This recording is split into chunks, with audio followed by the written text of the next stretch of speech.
آپ سبھی کا سواگت ہے آپ کے اپنے چینل چوک انڈسٹر اکیڈمی میں ایک بار پھر سے۔ اور جیسا کہ آپ کو پتہ ہے کہ جامعہ ملیہ اسلامیہ میں بی اے آنرز اردو میں 40 آبجیکٹیو کوشچن پوچھنے کے ساتھ ساتھ 10 سبجیکٹیو کوشچن بھی پوچھتے ہیں، جن میں سے آپ کو 6 کرنے لازمی ہوتے ہیں۔ اور ان میں کیا کیا سوال آتے ہیں، یعنی سبجیکٹیو کوشچن میں آپ سے کیا کیا پوچھا جاتا ہے، تو ہم ڈیلی اس پر ایک ویڈیو بنا رہے ہیں اور ڈیلی آپ کو ایک جواب دے رہے ہیں۔ تو اسی طریقے سے آج ہم لے کر آئے ہیں علی گڑھ تحریک، یعنی اگر علی گڑھ تحریک پر آپ کا سوال آ جائے تو آپ کو کیا لکھنا ہے اور کتنا لکھنا ہے۔ تو چلیے بنے رہیے آپ ہمارے ساتھ، کیونکہ یہ ویڈیو کارآمد ہونے والی ہے ان سبھی طلباء و طالبات کے لیے جو جامعہ ملیہ اسلامیہ میں بی اے آنرز اردو کے انٹرنس ایگزام کی پریپریشن کر رہے ہیں یا وہاں سلیکشن پانے کے خواہش مند ہیں۔ تو چلیے دیکھ لیتے ہیں۔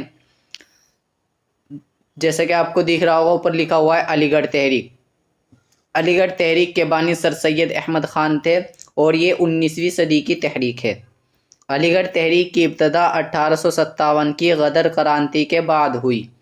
علی گڑھ تحریک کے بعد سر سید احمد خان کے سامنے ہندوستان کے مستقبل کی واضح تصویر آ چکی تھی، جس کو مکمل کرنے کے لیے 1869 میں سر سید احمد خان نے لندن کا سفر کیا اور وہاں پر تعلیمی اداروں کا جائزہ لینے کے بعد ارادہ کیا کہ ہندوستان کے نوجوانوں کے لیے تعلیمی نظام قائم کیا جائے۔ علی گڑھ تحریک کا پس منظر۔ علی گڑھ تحریک کی ابتدا 1857 کی غدر کرانتی کے بعد شروع ہوئی، جس کو انجام دینے کے لیے سر سید احمد خان نے ایک مدرسہ یعنی مدرسۃ العلوم قائم کیا، جس کا نام 1875 میں سر سید احمد خان کے ذریعے ہی مدرسۃ العلوم ہوا تھا، لیکن 1877 میں اس کا نام لارڈ لٹن کے حکم سے مومڈن اینگلو اورینٹل کالج کر دیا گیا تھا اور 1878 میں اس میں کلاس شروع ہو گئی تھی، اور اس کالج کو آج علی گڑھ مسلم یونیورسٹی کے نام سے جانا جاتا ہے۔ علی گڑھ تحریک کے مقاصد۔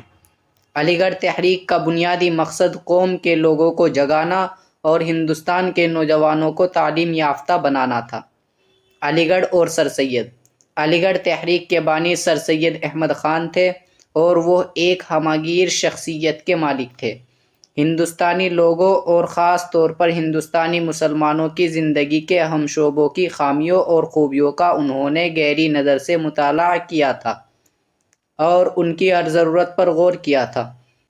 اس کے علاوہ سر سید نے مذہب، سیاست، ادب، سیاست، تعلیمی، معاشرت اور سماج، غرض یہ کہ ہندوستانی مسلمانوں کے لیے ہر جملے و مسائل پر توجہ کی۔ اسی لیے سر سید احمد خان نے رسالہ تہذیب الاخلاق 1870 میں بنارس سے جاری کیا۔ اس کے علاوہ انہوں نے کئی سوسائٹی قائم کی، جس کی تعریف اکبر الہ آبادی نے اس طرح کی ہے کہ ہماری باتیں ہی باتیں تھی، سر سید کام کرتا تھا۔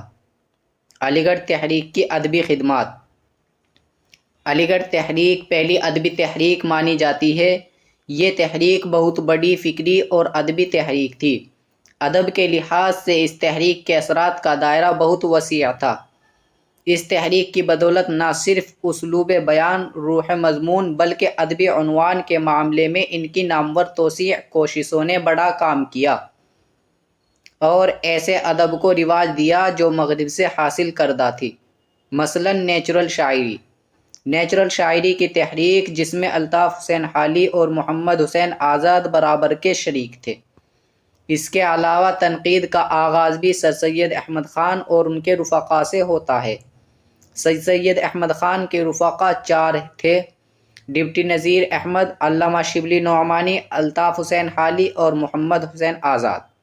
اور سوانح نگاری، سیرت نگاری، ناول نگاری اور جدید شاعری یعنی نظم، غزل اور مضمون نگاری، یہ سب اصناف سر سید تحریک کے زیر اثر پروان چڑھی۔ تو اس طریقے سے آپ علی گڑھ تحریک کو لکھ سکتے ہیں۔ تو امید ہے یہ آپ کو ویڈیو پسند آئے گی اور جو ہے یہ آپ کا سکسیزفل بھی رہے گا۔ آنسر اتنا جواب آپ کا یہ کامیاب رہے گا۔ اگر چاہیں تو آپ اس میں کچھ اضافہ بھی کر سکتے ہیں اور جو کچھ آپ کو ناپسند لگے اس کو آپ ہائڈ بھی کر سکتے ہیں۔ آپ اپنے من کے مطابق۔ تو چلیے ملتے ہیں آپ لوگوں سے نیکسٹ ویڈیو میں، تب تک کے لیے شکریہ۔